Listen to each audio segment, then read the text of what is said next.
Hello guys, welcome. So today we are going to be talking about the horizon line. Horizon line, you can call it horizon line, it doesn't matter, the same thing. Horizon line. Now, um, there's a way a lot of teachers, instructors talk about the horizon line, and when they combine it with other stuff, and the kind of lines they draw on their um,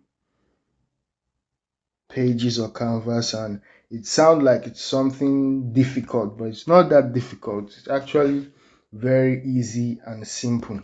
So horizon line is where the sky meets the earth. So now let's break it down. Let's say, for example, this is the earth. Now if you study geography in school, it's not that hard. Let's say this is the earth. So this is earth, and we have our character standing here. You can't be that it won't be that big, but we are making an example. So let's say we have our character standing here. Now, standing here, this will be let's say this is eyesight. So this is the point where the sky, so this is clouds. This is the point where the sky meets the earth. He can't see this part. So from this point, this is his horizon line. So now let's look at it from his view. What he will be seeing will be, let's say, something like this.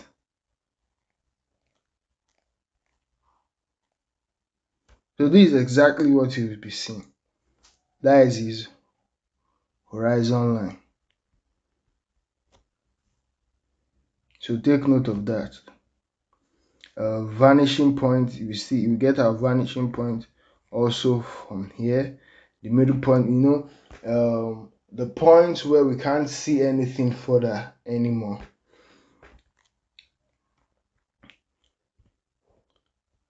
So take note of that.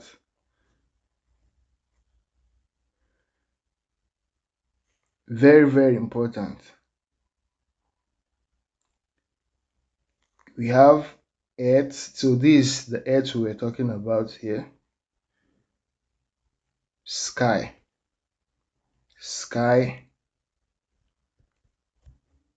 earth. So it's something that is easy. It's not that hard. You just have to know what it means. Know what it means. Now, let's give other example. And one thing you should understand is the horizon line is not finite. It's not absolute. It's mainly affected or it changes based on the distance, the location of the viewer, the point of the viewer. So everything about the horizon line has to do with the eye level. That's why they say your horizon line is the same thing as your eye level. So take note of that. It has more to do with the viewer. It's not a concrete experiment that, oh, if you are drawing, this is where the horizon line is. No, it's more about the viewer. So take note of that. It's not something that is finite. It's something that depends on the viewer. So Take note of that. Now, let's look at another example. So with what I've said now, it means the horizon line can change because the eye level can change. So now we have, let's raise the eye level. If we push the horizon line up, it means the viewer is standing from a high point. So take note of that. It means the viewer is standing from a high point, so he is seeing a big plane. This is our horizon line. Sky is the same thing. We are seeing less of the sky, more of the earth. And this is what you have here. Let's look at this example. This is exactly what you have here. The view is from a high level. This is our horizon line.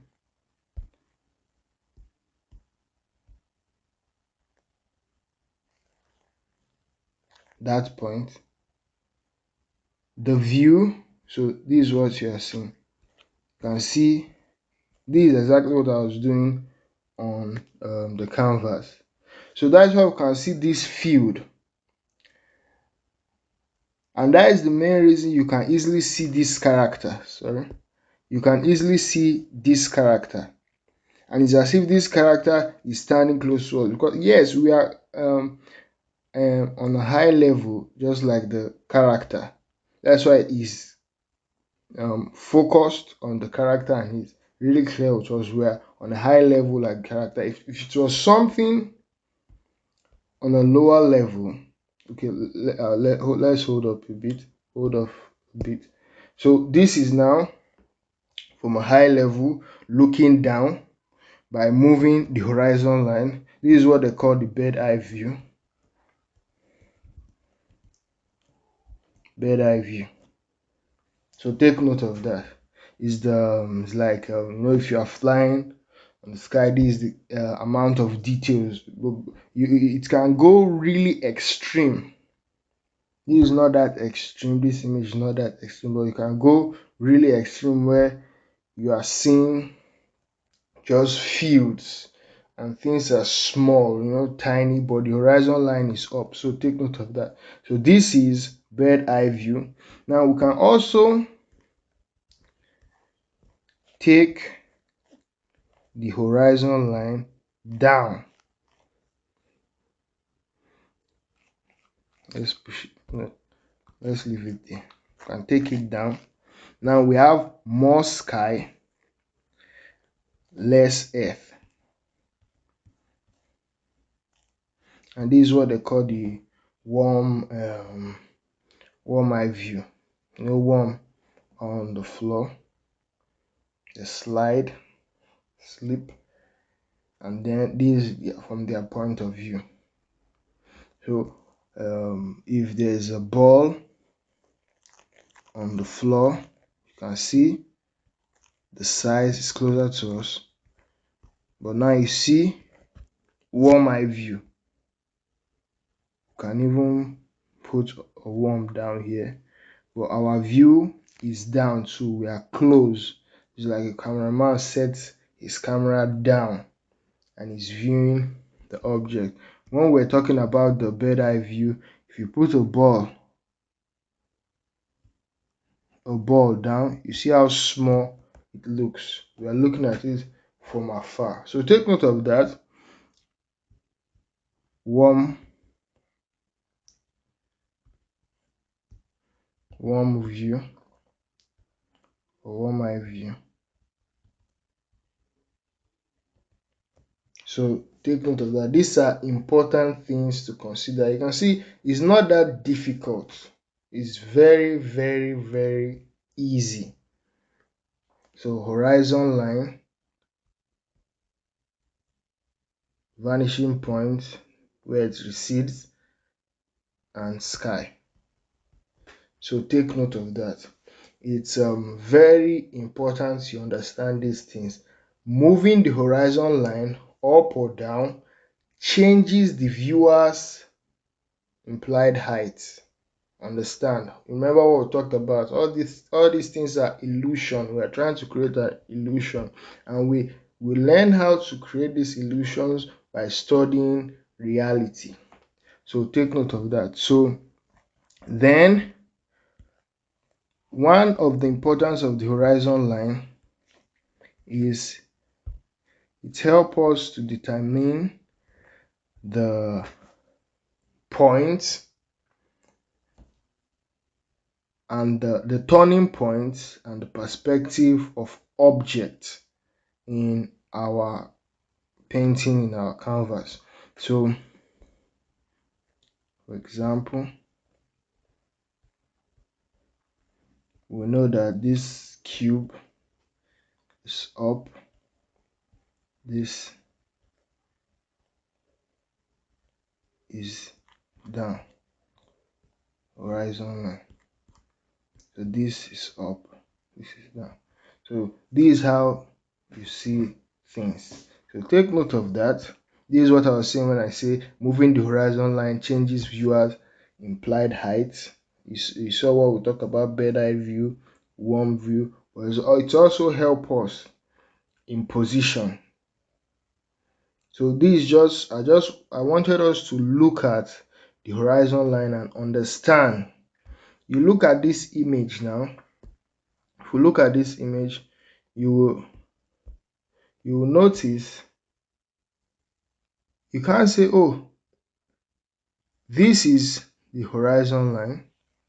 That is where the sky meets the earth, and it shows that we are what?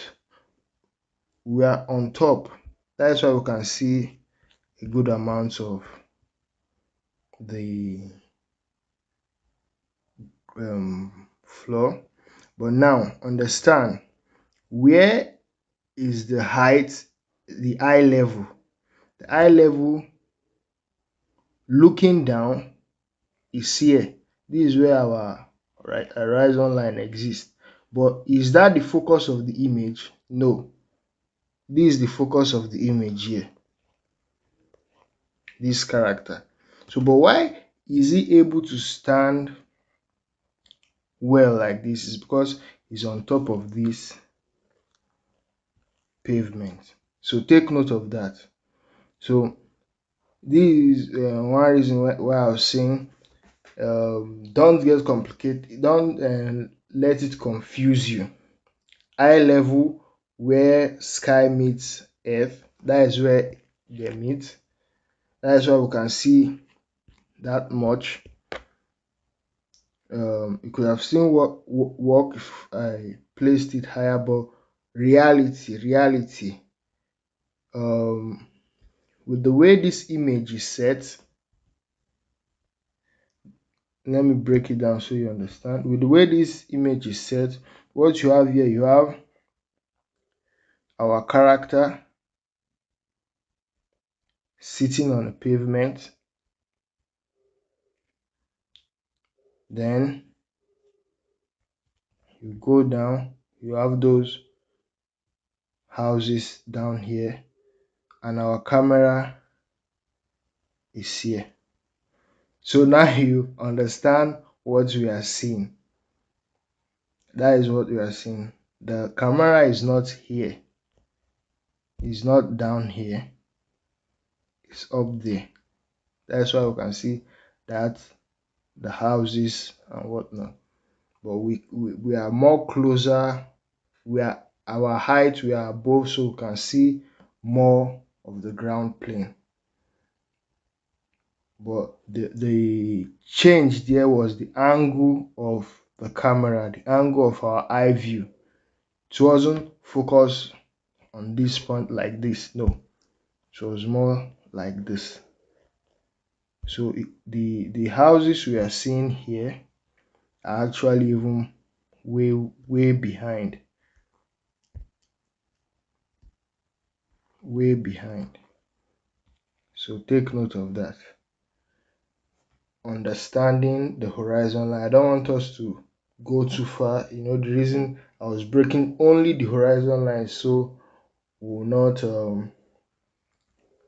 it doesn't look too difficult. It's not difficult at all. It doesn't look difficult. So focus on that. I hope you now understand what the horizon line is, and what affects it is where the viewer stand. It's the eye of the viewer that determines the point where sky meets earth. So it depends on how I stand, where I'm viewing from, if I'm standing on a building. So those kind of things affect. So take note of that. It's very important. I hope you learned something, and I will see you guys in the next one. Thank you for watching.